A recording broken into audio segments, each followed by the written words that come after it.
É fora do tema que vou falar aqui, mas não posso deixar de falar um pouco sobre o tema que o senador Randolfo colocou aqui agora há pouco, sobre a questão da oportunidade que a crise nos traz. É certo que toda crise é oportunidade. Nós estamos agora, no Brasil, passando por uma dessas crises. Crise política, crise econômica, um prenúncio de uma... alguns já dizem que estamos em recessão.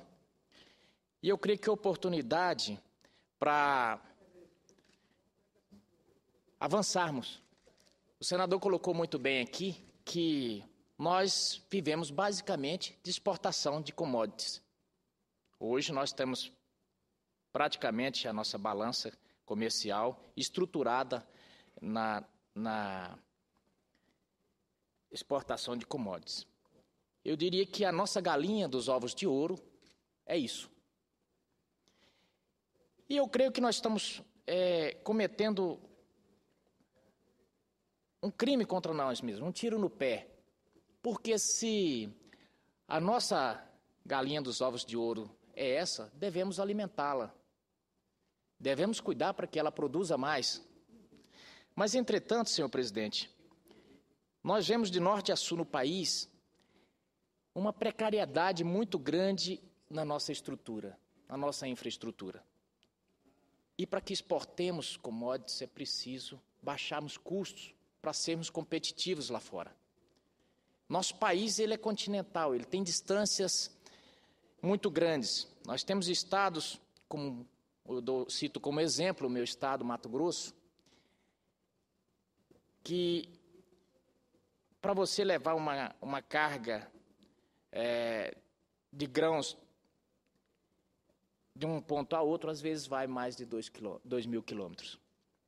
E com a estrutura rodoviária que nós temos, com a escolha desses modais de transporte que nós temos no país, em que optamos por transportar isso tudo sobre rodas, encarece muito. E aliado a isso, as condições das estradas, as poucas estradas, aliás, não é verdade? E nós competimos com países como Estados Unidos, por exemplo, que tem uma malha ferroviária 10 vezes superior à nossa. E que a tonelada de grãos que nós enviamos para a China,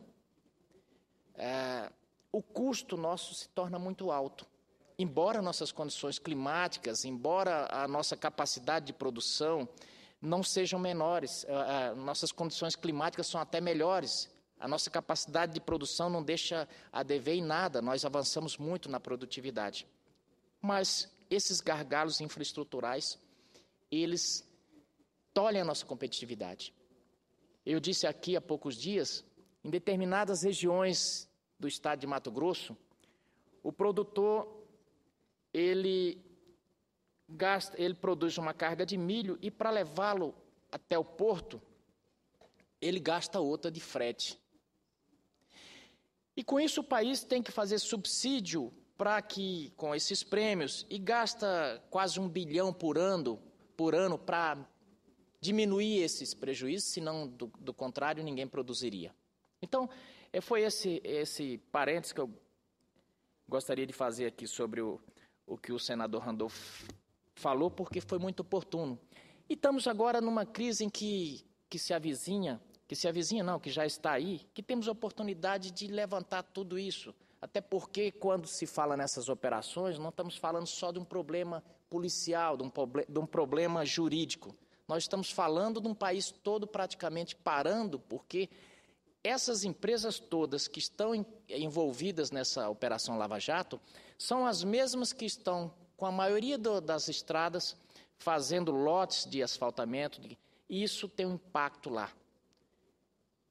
E isso não se trata só de um caso moral ou de um caso policial, como disse, mas trata-se sobre a vida do nosso país. E essa crise é o momento de vermos tudo isso, de vermos o quanto, às vezes, por um fato isolado, o país todo fica à mercê. Então, senhor presidente, começando então a minha fala no que eu tinha preparado, mas que tem a ver com isso, é justamente sobre esse momento em que o país está praticamente com sua agenda focada só no assunto Petrobras. Não vamos diminuir a Petrobras, é a nossa principal empresa, a empresa que já houve campanhas até da época de outros governos, um período mais sombrio, em que se fazia uma propaganda, o petróleo é nosso, e até com certo ufanismo. O certo é que o brasileiro tem um carinho especial por essa empresa. É certo que ela já foi, em determinados momentos, até, eu diria, fator importante no debate eleitoral, onde a discussão era se privatizava, se não privatizava a Petrobras, e foi motivo de muita retórica. Mas ela está agora no momento em que falar da Petrobras não nos orgulha. Ou seja, a empresa que sempre nos orgulhou, nesse momento não é um orgulho falar do que está acontecendo ali. Então, senhor presidente, na conquista do Estado Democrático de Direito, o amadurecimento das instituições ele é um processo lento e gradual que a todo dia nos requer o mais austero cuidado e a mais pertinaz vigilância. Isso porque, nas sociedades em geral, assim como no ser humano em particular, os hábitos se constroem a partir da prática de atos reincidentes, que, por sua vez, alimentam um sistema de crenças e de comportamentos condicionados cujo padrão tende a se repetir. No que concerne à cultura política, quando se descuida do necessário balizamento moral, tal padrão se deturpa, o que não raro resulta na perda dos referenciais de legalidade e na sanha patrimonialista que teima estranhar-se na mentalidade e na postura de tantos agentes públicos do nosso país. Para resumir esse parágrafo, eu diria o afrouxamento moral, essa é a verdade. Tal como ocorreu no escândalo do Mensalão, revivemos hoje, ante o escândalo da Petrobras, prontamente apelidado de Petrolão, mais o exemplo do potencial destrutivo da corrupção. Não bastasse o profundo desfalque financeiro, cujo fim não é nem possível divisar, e a perda do desempenho e da credibilidade da Petrobras no mercado, o complexo esquema de corrupção gestado e desenvolvido nos mais altos escalões da empresa ainda produz um efeito contraproducente do processo e do debate político. Desde que se afunilaram as investigações da Operação Lava Jato, a sensação que temos é que o debate público em nosso país gravita unicamente em torno desse mesmo tema. Verdadeiro samba de uma nota só, cuja plateia vai se dividindo em grau cada vez mais alto de acerramento. É certo que um assunto de tamanha magnitude e gravidade há de ocupar a pauta nacional e suas respectivas notícias devem ser amplamente divulgadas para a população. E cada vez mais, nesse sentido, concordo plenamente com o ex-presidente do Supremo Tribunal, que é agora aposentado, o ministro Aires Brito, ao afirmar que é preciso excomungar a ruinosa cultura do biombo do bastidor, pois a silhueta da verdade só se assenta em vestidos transparentes. O que considero pouco produtivo, para não dizer deletério ao país, é justamente o contrário. Falo da tentativa de se politizar o tema e desconectá-lo de suas raízes eminentemente jurídicas, penais e criminais. O que tenho percebido é um esforço em virar o jogo jurídico pelo argumento político e ideológico. Verdadeira cortina de fumaça que nada mais é do que o improvisado biombo para esconder os delitos sob investigação. E aqui faço um parênteses, senhor presidente. Alguns senadores me pediram, e eu assinei a CPI da Petrobras, mas até espero que ela não saia. E eu explico por quê. As investigações do Ministério Público e da equipe do juiz Sérgio Moro, elas estão tão avançadas e estão caminhando, a meu ver, ao meu sentir, tão bem, que trazermos para essa casa novamente esse assunto só iria acirrar os debates ideológicos, políticos de cada lado e talvez até estragasse o serviço tão bem feito que está sendo executado por essa equipe. É esse o discurso que procura atribuir o regular desenvolvimento de um processo criminal à pecha de golpismo. Se, por um lado, entende que o país não deve parar e ficar à mercê do desfecho da Lava Jato, por outro, acredito que o caso requer a mais detida atenção e empenho das instituições competentes. E é por isso que eu repito, talvez politizar o caso atrapalhe mais o país do que ajude. O que se trata aqui é de cumprir o ordenamento jurídico, apurar e punir sob o rigor da Constituição e das leis pertinentes todo e qualquer episódio de ataque ao patrimônio público, seja do mais simples funcionário ao mais alto funcionário. Os desvios daqueles que lidam com a coisa pública devem ser intransigentemente sancionados, do mais simples servidor ao mais destacado agente político, sem distinção. No Estado democrático de direito em que vivemos, todos se submetem igualmente aos ditames da lei. Submissão permanente, ainda que apenas temporariamente, experimenta o poder aqueles que dirigem a nação. Nesse sentido, também considero descabida a tentativa de praticamente criminalizar os debates sobre impeachment. É certo que não há qualquer fato na investigação atual que ligue a presidente Dilma à corrupção na Petrobras. E aqui faço mais um parênteses. Não a conheço pessoalmente, encontrei poucas vezes a presidente. Mas pela sua história, eu faço minhas palavras de um senador que esteve aqui, que agora me esqueço o nome. Eu não consigo ver, enxergar as digitais da presidente nesse imbróglio todo. Não considero. E falo aqui, sou um parlamentar de oposição, mas não consigo ver. Sempre vi ela como uma técnica trabalhadeira e competente. Entretanto, senhor presidente, como disse, não podemos esquecer que o impeachment é figura jurídica prevista em nosso ordenamento. Trata-se de indispensável e essencial mecanismo de autopreservação da soberania popular. E como disse bem o senador Randolph aqui, não se tem nenhum fato até agora que ligue a presidente a isso. Não houve, e nem de nenhum membro dessa casa. Está se falando que o Ministério Público vai apresentar uma lista. Mas, obviamente, se amanhã ou depois chegasse ao ponto de que foi ligado, ao Planalto está ligado, não devemos nos assustar, porque a figura do impeachment, ela acontece todos os dias e talvez hoje esteja acontecendo em alguma repartição pública, porque o impeachment significa impedimento, que, trocando em miúdos, é o popular afastamento. Isso acontece no funcionário, sou funcionário público há 20 anos e cansei de ver isso acontecer nas esferas, onde, quando um fato liga um funcionário público, um servidor público, a qualquer deslizes, ou mesmo que tenha apenas indícios, geralmente, sem muita cerimônia, sem muito constrangimento, se afasta esse servidor.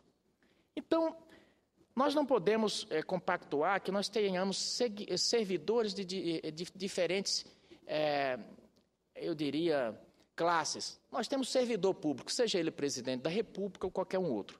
E pau que bate em Chico tem que bater em Francisco. Mas, repito, não vimos até agora fato que justifique.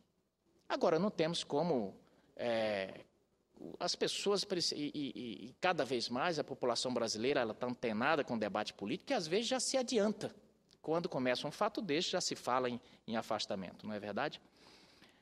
Enfim, não se trata de campanha revanchista, também não concordo com isso, de dizer que é uma campanha revanchista o terceiro tempo eleitoral.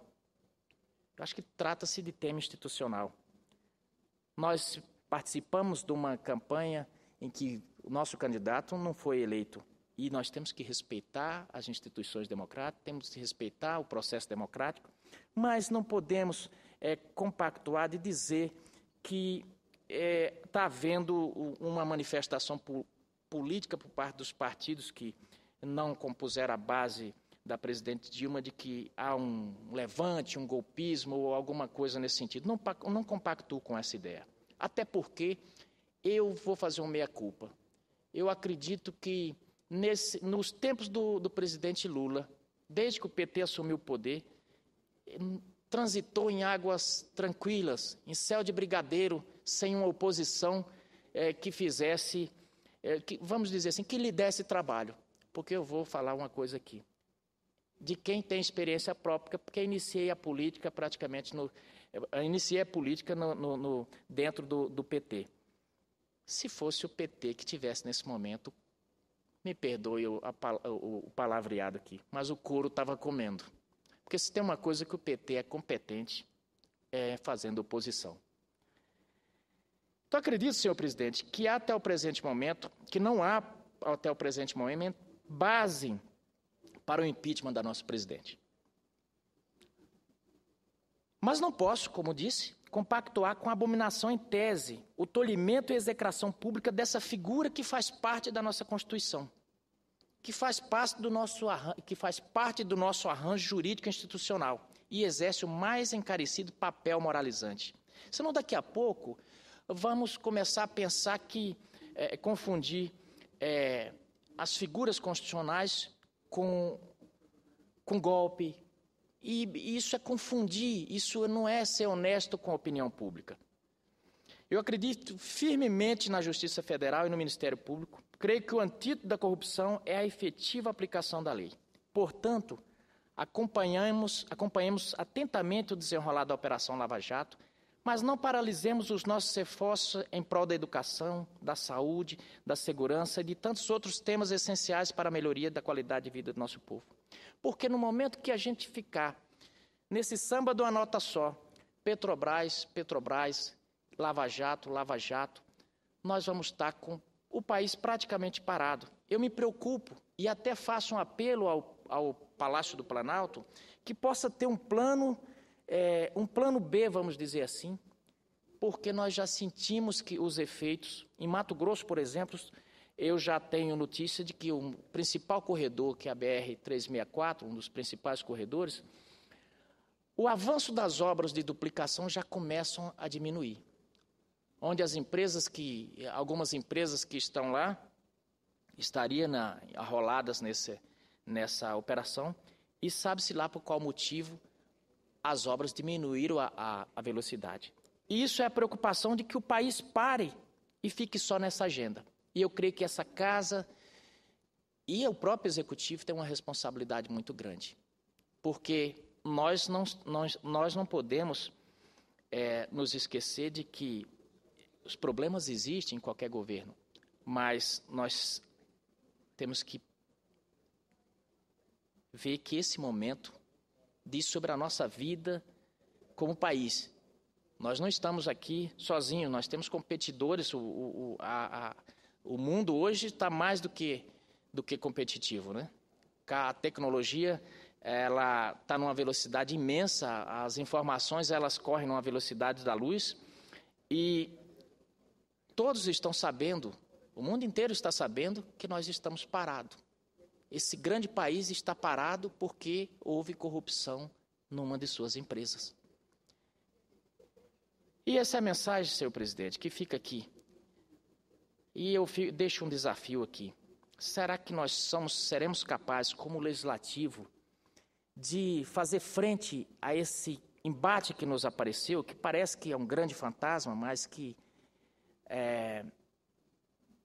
na verdade, não é tão grande? Será que nós vamos conseguir, como parlamentares, dar resposta a esse povo que está com alta carga tributária, que está sofrendo e que ainda tem que, ao mesmo tempo, ver a sua classe política praticamente parada e tocando essa música repetitiva?